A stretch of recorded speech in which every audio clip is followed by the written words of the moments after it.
నమస్తే, welcome to ఈహా TV. నేను Saritha.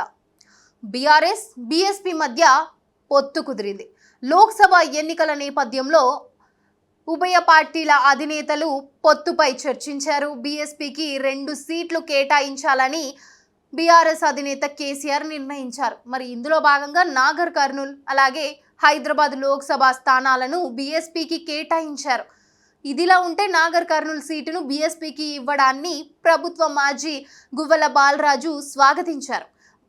RS Praveen గెలుపు కోసం పాటుపడతామని చెప్పారు. మరి ఇంకోవైపు పేద బడుగు బలహీన వర్గాల అభ్యున్నతికి హక్కులు కాపాడుకోవడానికి ఈ పొత్తు దోహదం చేస్తుందని ప్రవీణ్ కుమార్ అన్నారు. మరి 100 రోజుల కాంగ్రెస్ అసమర్థ పాలనను ప్రజల్లోకి బలంగా తీసుకెళ్తామని చెప్పారు. అలాగే కేసీఆర్ ప్రభుత్వం భర్తీ చేసిన 30,000 ఉద్యోగాలకు నియామక పత్రాలు అందజేసి తామే ఉద్యోగాలు ఇచ్చినట్లు కాంగ్రెస్ చెప్పుకోవడం సిగ్గుచేటని ప్రవీణ్ కుమార్ వ్యాఖ్యానించారు.